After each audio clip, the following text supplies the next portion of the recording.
Ko'taradi. Yo'q, ukam, mana shu ish qilmasa bo'lmaydi. O'zbekistonda hali bunaqasi bo'lmagan. Baribir mana shu test qilamiz. Aka, mashina 10 ming dollarlik haqida ketyapti. U ham mayli mashina, aka, farami 2 ming dollar chiqqanman. 1,5 tonna. Stollaringiz ko'taradimi o'zi? Lur fabrikasidagi ishlab chiqarilayotgan stol-stullarning sifatini men bilaman. Sifatiga 100% javob beraman. Baribir mashinani chiqarmasa bo'lmaydi ustiga. Xo'p, aka, sizni eshitdim. Mashinani qanaqa qilib endi stullaringiz ustiga chiqaramiz? Baribir chiqaramiz shuni. Okay, hayda yuring.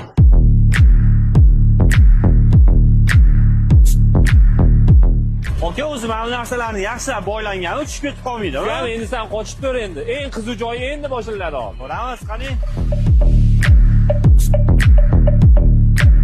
Aka, gapingizga javob berdingiz. Stol mashinani ko'tardi. Bu metalldan yig'ilmaganligini qanaqa qilib ko'rayotgan odamlarga isbotlab bera olamiz? Ukam, men sen shunaqa deyishingni biluvdim. Aka, keling, men qarashni o'ra qolay.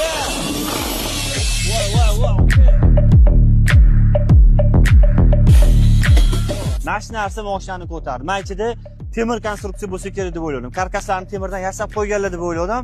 Atak bitta ichiga baho berasiz. Fabrikamizda ishlab chiqarilayotgan stullarning sifatini ko'rdinglar, og'irlik ko'tarishini ham, ichini ham. Endi stol stullarni kimga zakaz qilishni o'zingizlar bilasizlar. Shuncha mehnatga bitta like bosib qo'yinglar.